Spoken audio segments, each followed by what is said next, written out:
পাঞ্জিপাড়া এলাকায় একটি পরিত্যক্ত স্কুল বিল্ডিংয়ে হঠাৎ আগুন লাগাকে কেন্দ্র করে চাঞ্চল্য ছড়ায় এলাকায়। খবর পেয়ে দ্রুত ঘটনাস্থলে পৌঁছায় দমকল বিভাগের একটি ইঞ্জিন। স্থানীয়দের সহযোগিতায় আগুন নিয়ন্ত্রণে আনার কাজ শুরু হয়। স্থানীয় সূত্রে জানা গিয়েছে, দীর্ঘদিন ধরে পরিত্যক্ত অবস্থায় পড়ে থাকা ওই স্কুল বিল্ডিংটি এলাকায় কিছু দুষ্কৃতীদের নেশার আখড়ায় পরিণত হয়েছিল। অভিযোগ, মঙ্গলবার নেশা করার সময় অসাবধানতাবশত কোনোভাবে আগুন লেগে যায়। মুহূর্তের মধ্যে আগুন ছড়িয়ে পড়ে গোটা বিল্ডিংয়ের একাংশে।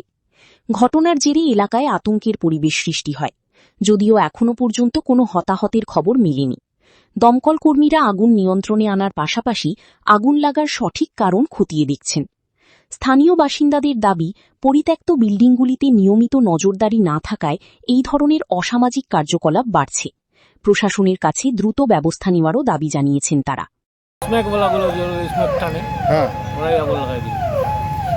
কার জায়গা এটা? এটা জায়গা ঠিক বলেছি,